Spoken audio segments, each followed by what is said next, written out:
এখানে মনে করেছিলাম যে আনন্দপুর জামে মসজিদে হয়তো বিশাল একটা পরিবর্তন হয়েছে। অনেকেই বলে যে 16-17 বছরে যে বিশাল একটা আর্থিক পরিবর্তনের মানুষ পরিবর্তন সাহিত্য হয়েছে। কোরবানি সারা বাংলাদেশে বড় বড় কোরবানি বিক্রি হয় নাই, সেজন্য বড় বড় প্রিন্স বড় বড় এক একটা নাম দিয়ে সেই সব বড় বড় কোরবানি বিক্রি হয় নাই। যারা বেশি টাকাওয়ালা, যারা বেশি টাকা অর্জন করেছে তারা নাকি বাজারে যেতে সাহস করছে না, তারা লুকিয়ে আছে। এই সেই বিভিন্ন কথা ফেসবুকে লেখালেখি হয়ে যায় হোক, তারপরও আলহামদুলিল্লাহ বলেন আলহামদুলিল্লাহ। আল্লাহর জন্য মহব্বত আছে বলে আনন্দপুরে আগের চাইতেও বেশি কোরবানি আল্লাহর জন্য কোরবানি দিয়েছেন। সুবহানাল্লাহ বলেন আলহামদুলিল্লাহ। আল্লাহ তুমি আমাদের কোরবানিটা দয়া করে কবুল করে না, বলেন আমিন। কোরবানি এই যে একটা দিলেন, এটার উদ্দেশ্য হচ্ছে 1 নাম্বার আল্লাহর হুকুমকে শর্তহীনভাবে পালন করে নেওয়ার শিক্ষা এখানে কোরবানির ভিতর আছে।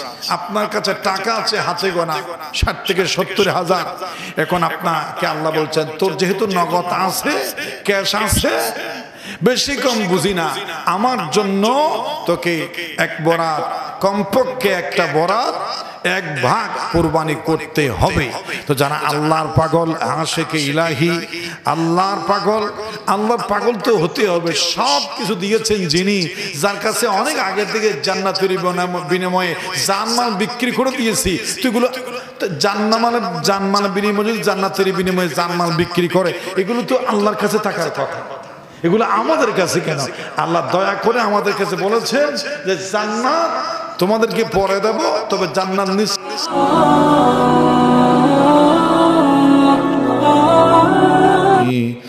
وسلم بلغ العلا بكماله كشف الدجى بجماله حسنت جميع خصاله صلوا عليه وآله إن التياريح السباب يوما إلى أرض الحرم بلغ سلامي روضة فيها النبي المحترم بلغ العلا بكماله كشف الدجى بجماله حسنت جميع خصاله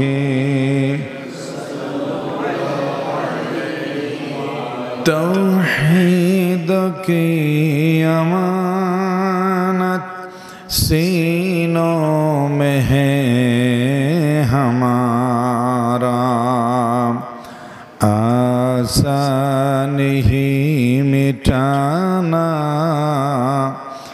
नामो निशान हमारा। बलगल उला كشف الدجى بجماله حسنت جميع خصاله صلوا عليه وآله لا إله إلا الله لا إله إلا الله لا إله إلا الله محمد رسول الله صلى الله عليه وسلم। الحمد لله ثم الحمد لله। আল্লাহ সুবহানাহু ওয়া তাআলার দরবারে হাজারো লাখ অনন্ত যত কোটি কালিমাত শুকর আদায় করছি যে আল্লাহ সুবহানাহু ওয়া তাআলা আজকের এই পবিত্র জিলহজ মাসের কোরবানির ঈদুল আজহার পরবর্তী জমায় আল্লাহ পাক হাজার ব্যস্ততার পরে আমাদেরকে জটিল কঠিন রোগ থেকে, বড় ছোট মুসিবত থেকে, অ্যাক্সিডেন্ট থেকে, দুর্ঘটনা থেকে হেফাজত করে। আল্লাহ সুখে শান্তিতে আমাদেরকে শারীরিকভাবে রেখে আল্লাহর পবিত্র ঘরে উপস্থিত হয়ে ওলামায়ে কেরামের সান্নিধ্যে কোরআন হাদিসের কিছু কথা শোনার জন্য আল্লাহর পছন্দের জায়গায় জান্নাতের বাগানের টুকরায় বসার জন্য ভক্তি শ্রদ্ধা মহব্বত নিয়ে ধীরে স্থিরে বসার তৌফিক সৌভাগ্য দান করেছেন। সেজন্য মনিবের দরবারে খুশি হয়ে শুকরিয়া আদায় করে সবাই পড়ছে আলহামদুলিল্লাহ। আবার বলি আলহামদুলিল্লাহ। রব্বানা লাকাল হামদ হামদান কাসীরান তাইয়িবান মুবারাকান ফীহ। এটা আসলে সুস্থতা, সুখে থাকা, শান্তিতে থাকা শ্রেষ্ঠ নেয়ামত। এটা মাঝে মধ্যে আমরা বুঝবো না, তো সেজন্য আমাদেরকে আল্লাহ মাঝে মধ্যে হাসপাতালে নিয়ে যায়, ক্লিনিকে নিয়ে যায়, আইসিইউতে নিয়ে যায়, জরুরি বিভাগে নিয়ে যায়। মানুষের যে কান্না, কি হতাশা, কি কষ্ট, কি যন্ত্রণা। তো আমরা যে কিছু না থাকুক, টাকা জমা নাই, পয়সা জমা নাই, ঘর বাড়ি নাই, একটা ছোট্ট কুটিরি ছাউনির ভিতরে আমি শুয়ে আছি, বসে আছি, কিন্তু আমি শারীরিকভাবে সব কিছুতে আমি শান্তিতে আছি, সুখে আছি, সুস্থ আছি। এটা অনেক বড় নিয়ামত বলে মনে হয়। বলেন আলহামদুলিল্লাহ। যদি 119-20 হয়ে যায়, সে যদি ফ্ল্যাটেও থাকে, সেখানে যদি এসিও থাকে, সেখানে আইপিএসও থাকে, বিদ্যুতের পল্লী বিদ্যুৎ ওয়াবদা কয়েকটা লাইনও থাকে, সামান্য যদি পেটের একদিকে ছোট্ট ছোট্ট করে যন্ত্রণা হয়, তাহলে কোথাও তার শান্তি হয় না। সব কিছু ছেড়ে দিয়ে সে বলে আমাকে নিয়ে যা, আমি আর পারছি না। তো সেজন্য আমরা আবারও শুকরিয়া আদায় করে পড়ি আলহামদুলিল্লাহ। লাখ কোটি দরুদ ও সালামের হাদিয়া পেশ করছি সরওয়ারে কায়নাত নূরে মুজাসসাম রাহমাতে দো আলম, সর্বকালের সর্বযুগের সর্বশেষ ও সর্বশ্রেষ্ঠ মহামানব পেয়ারা নবী, প্রিয় নবী মুহাম্মদুর রাসূলুল্লাহ সাল্লাল্লাহু আলাইহি ওয়াসাল্লামের প্রতি। সম্মানিত জুয়ুফুর রহমান, আল্লাহর ডাকে সাড়া দিয়ে, আল্লাহর দাওয়াতে সাড়া দিয়ে আপনারা ভিআইপি মেহমানের মর্যাদা পেয়েছেন। যারা আল্লাহর ঘরে হাজির হয় তারা কার মেহমান? সবাই বলুন তো কার মেহমান? এজন্য সৌদি আরবে খানাই কাবায় সারা বিশ্ব থেকে যারা যায় তাদেরকে বলা হয় আহলান সাহলান ইয়া জুয়ুফুর রহমান, আপনাদেরকে স্বাগতম, ওয়েলকাম হে রহমানের মেহমান। সুবহানাল্লাহ। এটা একটা খানাই কাবার অংশ, এটাও খানাই কাবার কি অংশ, ব্রাঞ্চ।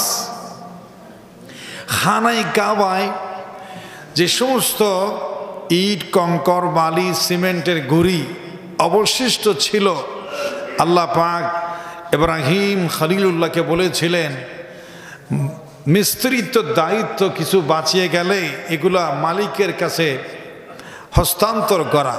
ইব্রাহিম বলেছিলেন আলাইহিস সালাতু ওয়াস সালাম, আপনার ঘর নির্মাণ করার জন্য আমাকে মিস্ত্রি হিসেবে নিয়োগ দিয়েছিলেন, আর আমার কলিজার টুকরা জবিহুল্লাহ ইসমাইলকে হেলফার হিসেবে নিয়োগ দিয়েছিলেন।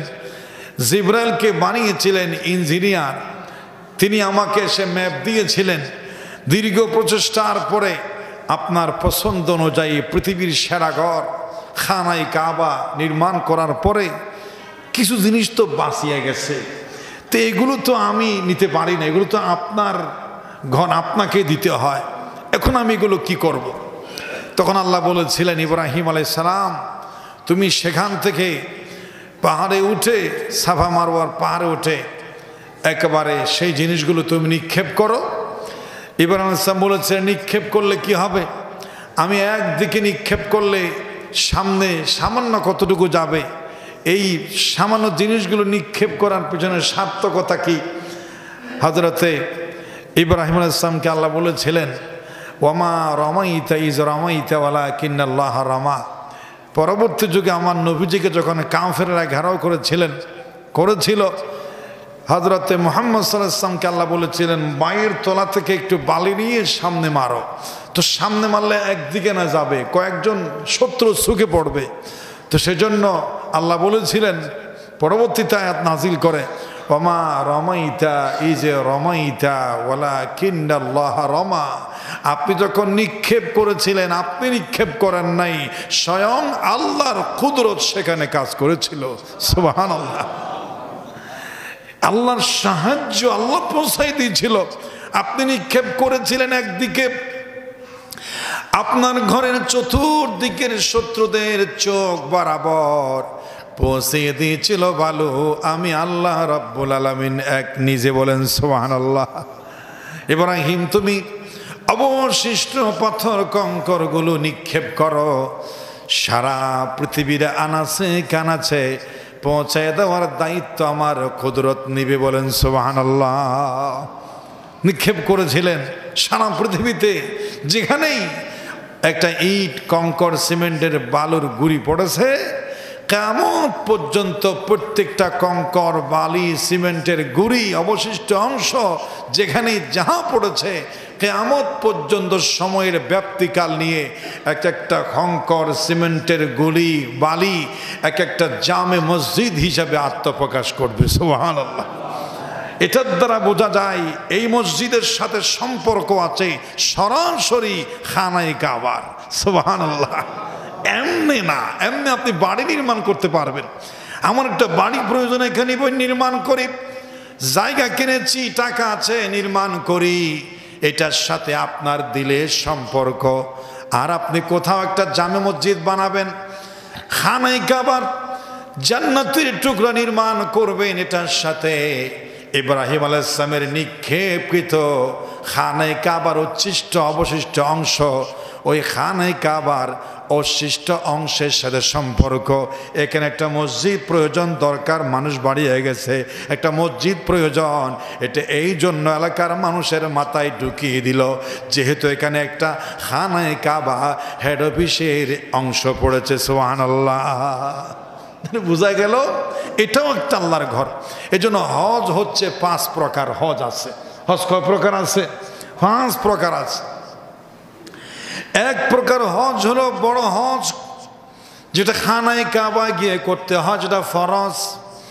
আরেকটা হজ হলো নফল হজ, মা বাবার চেহারার দিকে তাকালে এটা নফল হজ।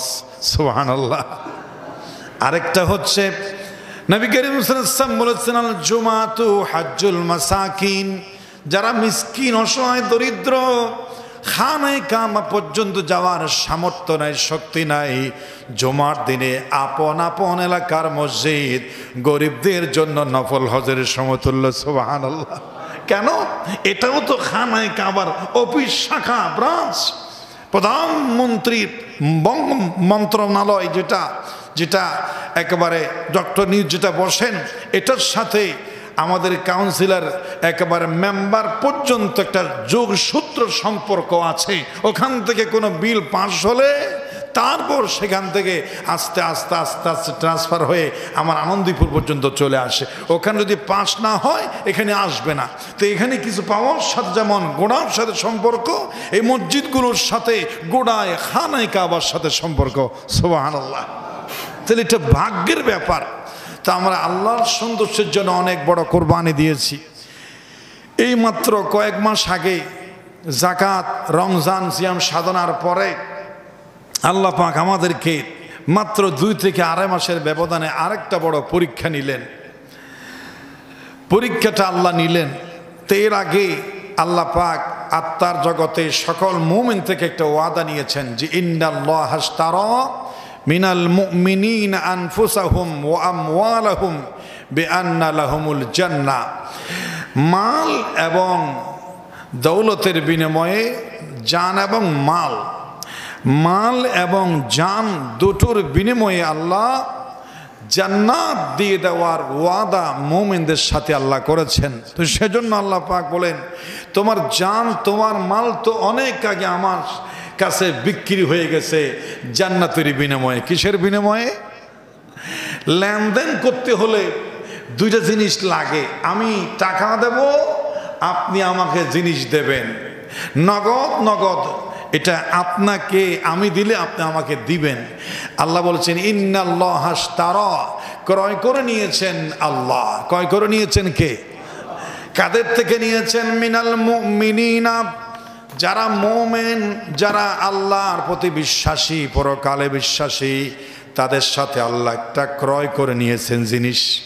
ক্রয় করেছেন কি? ক্রয় করেছেন যে ইন্নাল্লাহ আশতারা মিনাল মুমিনিনা আনফুসাহুম ওয়া আমওয়ালাহুম। আনফুসাহুম তাদের নফস অর্থাৎ তাদের জান, ওয়া আমওয়ালাহুম অর্থাৎ তাদের মাল। আমওয়ালুন এটা মালুন জমা, জান এমন মাল আল্লাহ ক্রয় করে নিয়েছেন। তো কিসের বই? আমাদের জান আল্লাহর জন্য, আমাদের মাল আল্লাহর জন্য। ইন্না সলাতি ওয়া নুসুকি ওয়া মাহইয়ায়া ওয়া মামাতি, আমার জীবন আমার সব কিছু আল্লাহর জন্য। বিনিময় তো কিছু পেতে হবে। আল্লাহ বিনিময় কি পাবো? তখন আল্লাহ বলছেন বিনিময় তোমাদেরকে দেওয়া হচ্ছে বি আন্না লাহুমুল জান্নাহ, স্বর্ণ এবং রূপা দিয়ে, জাফরান ইয়াকুত পাথর দিয়ে শ্রেষ্ঠ জায়গা জান্নাতের বিনিময়ে আমি তোমাদের জান এবং কিনে ফেলেছি। সুবহানাল্লাহ। সেই জান্নাত আমরা চাই নাকি চাই না? অবশ্যই চাই। সেই জান্নাতের বিনিময়ে আমরা বড় ধরনের একটা স্যাক্রিফাইস করেছি। লক্ষ টাকার উপরে বেশিরভাগ মানুষ আমরা কোরবানি দিয়েছি। কোরবানি শব্দটির অর্থ হচ্ছে নৈকট্য হাসিল করা। কোরবাতুন থেকে নৈকট্য হাসিল করা। এই কোরবানির মাধ্যমে মানুষ আল্লাহর নৈকট্য হাসিল করেছে। নৈকট্য মানে নিকট থেকে নিকটে যাওয়া।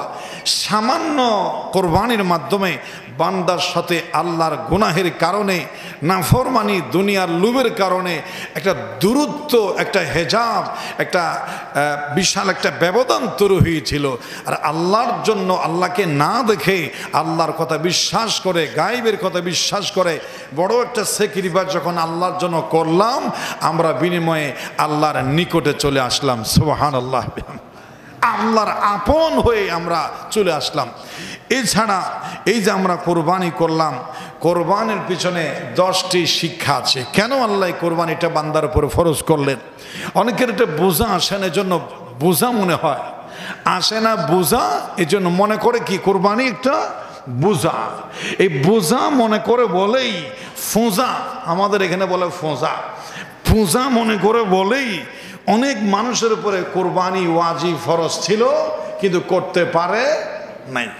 অথচ টাকা ছিল, কিন্তু বড় ধরনের হুঁশিয়ার ছিল। মান যে লাহু সাআতান ফালাম ইউদাহি, যার কোরবানি করার সামর্থ্য আছে কিন্তু কোরবানি করে নাই, ফালা ইয়াকরিবান্না মুসাল্লানা, সে যেন ঈদগাহের দিকে, ঈদগাহের মসজিদে প্রবেশ করবে, ঈদগাহে প্রবেশ করবে দূরের কথা, যেন কাছেও না আসে, যেন অনেক দূরে থাকে। ওই যায় না আপনার ঈদুল আজহার নামাজ থেকে দূরে থাকা মানে গুনাহ মাপের সুসংবাদ থেকে খুশখবরি থেকে, আল্লাহর নৈকট্য প্রাপ্তদের বান্দার লিস্টি থেকে, সর্বপ্রকার সুবিধা থেকে এই হারাম খোর, এই নাদান লোকটি যেন অনেক দূরে বঞ্চিত থাকে। এটা বড় ধরনের একটা হুঁশিয়ারি। এই হুঁশিয়ারিতে অনেকেই পড়ে গেছে। বিশেষ করে আলহামদুলিল্লাহ আমাদের এখানে মনে করেছিলাম যে আনন্দপুর জামে মসজিদে হয়তো বিশাল একটা পরিবর্তন হয়েছে। অনেকেই বলে যে 16-17 বছরে যে বিশাল একটা আর্থিক পরিবর্তনের মানুষ পরিবর্তন সাহিত্য হয়েছে। কোরবানি সারা বাংলাদেশে বড় বড় কোরবানি বিক্রি হয় নাই, সেজন্য বড় বড় প্রিন্স, বড় বড় একটা নাম দিয়ে সেই সব বড় বড় কোরবানি বিক্রি হয় নাই। যারা বেশি টাকাওয়ালা, যারা বেশি টাকা অর্জন করেছে, তারা নাকি বাজারে যেতে সাহস করছে না, তারা লুকিয়ে আছে, এই সেই বিভিন্ন কথা ফেসবুকে লেখালেখি হয়ে যায় হোক। তারপরও আলহামদুলিল্লাহ বলেন, আলহামদুলিল্লাহ আল্লাহর জন্য মহব্বত আছে বলে আনন্দপুরে আগের চাইতেও বেশি কোরবানি আল্লাহর জন্য কোরবানি দিয়েছেন। সুবহানাল্লাহ বলেন আলহামদুলিল্লাহ। আল্লাহ তুমি আমাদের কোরবানিটা দয়া করে কবুল করে না, বলেন আমিন। কোরবানি এই যেটা দিলেন, এটার উদ্দেশ্য হচ্ছে 1 নাম্বার আল্লাহর হুকুমকে শর্তহীনভাবে পালন করে নেওয়ার শিক্ষা এখানে কোরবানির ভিতর আছে। আপনার কাছে টাকা আছে হাতে গোনা, 60 থেকে 70,000। এখন আপনাকে আল্লাহ বলছেন তোর যেহেতু নগদ আছে, ক্যাশ আছে, বেশি কম বুঝি না, আমার জন্য তোকে এক বরাত, কমপক্ষে একটা বরাত, 1 ভাগ কোরবানি করতে হবে। তো যারা আল্লাহর পাগল, আশিকে ইলাহি, আল্লাহর পাগল তো হতে হবে। সব কিছু দিয়েছেন যিনি, যার কাছে অনেক আগে থেকে জান্নাতের বিনিময়ে জানমাল বিক্রি করে দিয়েছি। তো এগুলো জানমাল বিনিময়ে, যদি জান্নাতের বিনিময়ে জানমাল বিক্রি করে, এগুলো তো আল্লাহর কাছে থাকার কথা, এগুলো আমাদের কাছে কেন? আল্লাহ দয়া করে আমাদের কাছে বলেছেন যে জান্নাত তোমাদেরকে পরে দেব, তবে জান্নাত নিশ্চিত পাবে। জান্নাত তো আমি নিয়ে নিয়েছি, তোমাদের কাছে আমি জমা রাখলাম, এটা জিনিস আমার, তোমাদের কাছে আমানত রাখলাম। সুতরাং আমি তোমাদের কাছে বিক্রি করেছি জানমালের বিনিময়ে, এটা তো এখন আমার, এখন তো আমার, এটা তোমাদের কাছে রেখে দিয়েছি। যখন যাহা চাহিব শর্ত ছাড়া এটা আমার কাছে দিতে বাধ্য থাকিতে হইবে, তাহলে জান্নাত পাবে। সুবহানাল্লাহ। প্রতিশ্রুতির কথা, ক্রয় বিক্রয়ের কথা যেন মনে থাকে, এটা মনে আছে যাদের, তারা আল্লাহর জন্য, আল্লাহ নিয়ে যাও, কোরবানি করতে হবে, করে ফেলবো, যাকাত দিতে হবে, দিয়ে দেব, চামড়াও তো গরিবকে দিতে হবে, দিয়ে দেব, আল্লাহ ফকির মিসকিনকে অসহায়ের সামনে আমার পকেটে থাকলে দিয়ে দিতে হবে, দিয়ে দেব, যা বলবেন তা দেব, মৃত্যুর পরে তোমার জান্নাত চাই, অবশ্যই দিতে হবে, দয়া করে দিও, বলেন আমিন। আল্লাহর সিদ্ধান্তকে, যে কোনো সিদ্ধান্ত আল্লাহ যখনই দিবেন বান্দার উপরে, কোনো শর্ত দেওয়া যাবে না। আমার কম আছে, বেশি আছে, কষ্ট করে কামাইছি, কেন দেব খামাখা? কেন কোরবানি করব? কেন পশুর গলায় ছুরি চালাবো? কেন এত বিশাল একটা স্যাক্রিফাইস করব? আমার টাকা আমি দেব কেন? কেন বান্দার বলার অধিকার নাই। সব কিছু আল্লাহর, আমিও আল্লাহর, আমার সম্পদও আল্লাহর, সব কিছু আল্লাহর। যখন যাহা চাইবে তাহা দিতে হবে, এই শর্তটা আল্লাহকে দিতে হবে। এই কোরবানির ভিতরে 1 নাম্বার, এটাই বান্দাকে আল্লাহ শিক্ষা দিলেন। সুবহানাল্লাহ।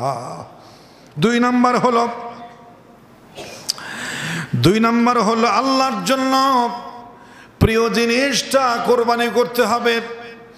আল্লাহ হযরত ইব্রাহিম আলাইহিস সালামকে বলেছিলেন তোমার সন্তানকে কোরবানি করো। আর আমাদের কাছেও সন্তানের মতো টাকা পয়সাও প্রিয়। অনেকে আছে তরকারি নষ্ট হয়ে গেছে, এগুলা পাশের বাড়িতে দিয়ে দাও, একটু হলুদ হয়ে গেছে দিয়ে দাও, একটু মজা কমিয়ে গেছে দিয়ে দাও, কাপড় একটা ছিঁড়ে গেছে কোন একটা দিয়ে দাও, পুরাতন হয়ে গেছে দিয়ে দাও, কালার ডিসপ্লে হয়ে গেছে দিয়ে দাও। শুধু যেগুলো আমার পোষায় না, হয় না, পছন্দ না, আমি লোড নিতে পারি না, আমি বক্ষণ করতে পারি না, ব্যবহার করতে পারি না, এগুলো সাইডে দিয়ে দেয়। কিন্তু এটা দানের শিক্ষা নয়, দিতে হবে আপনার যেটা পছন্দ, সেটাই আল্লাহ কবুল করবেন। সুবহানাল্লাহ। ফাতেমা রাদিয়াল্লাহু তাআলা আনহার কাছে ভিক্ষুক আসলে, তিনি কিছু দিতে চাইলে প্রথমে চিন্তা করতেন আমার বাড়িতে আমার প্রিয় যদি কোনো মহিলা যদি কাপড় চায়, যে আপা আমাকে একটা 3 পিস দেন, আমার কাপড় নাই, আমরা তো পুরাতনটা দিই। খাতুনে জান্নাত ফাতেমা বাড়িতে প্রবেশ করে ড্রয়িং রুমে, তার বেডরুমে ঢুকে তিনি আল্লাহর মধ্যে দেখতেন কোনটা কাপড় তার পছন্দ, ওই পছন্দের কাপড়টা নিয়ে ভিক্ষুকের হাতে তুলে দিতেন। সুবহানাল্লাহ। প্রিয় জিনিসটাই আল্লাহ চান।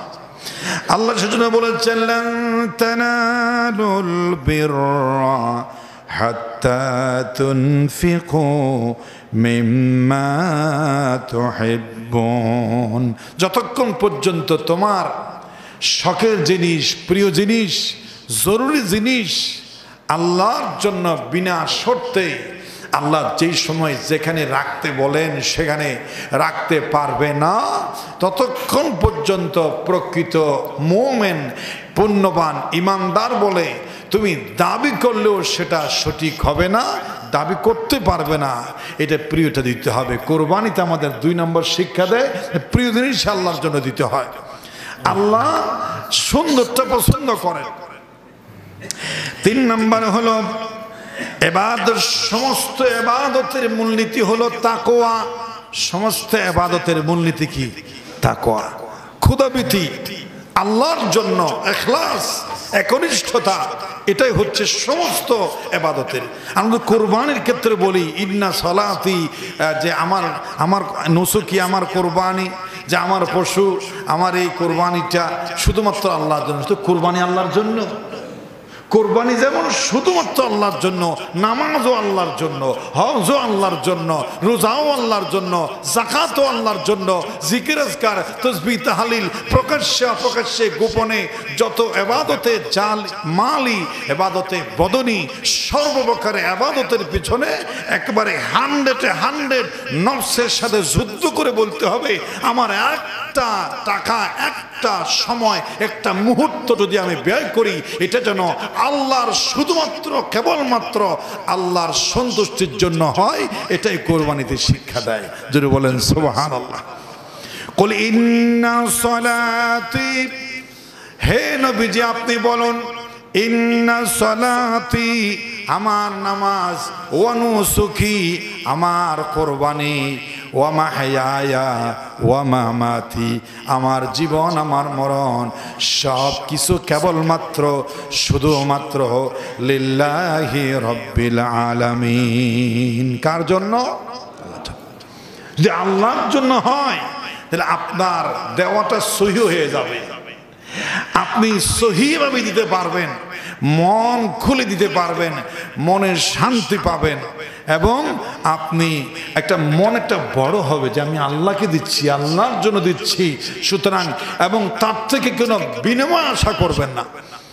ইন্নামা নুতি'মুকুম লিওয়াজহিল্লাহি লা নুরিদু মিনকুম জাযাআন ওয়ালা শুকুরা, আমি খাবার খাওয়াই, সব কিছু একমাত্র কোনো বিনিময় তোমাদের কাছে চাই না। আমি আমার সবটুকু বিনিময় একমাত্র একজনের কাছে চাইবো। তিনি কে? একটু সবাই আল্লাহর নামটা বলেন, তিনি কে?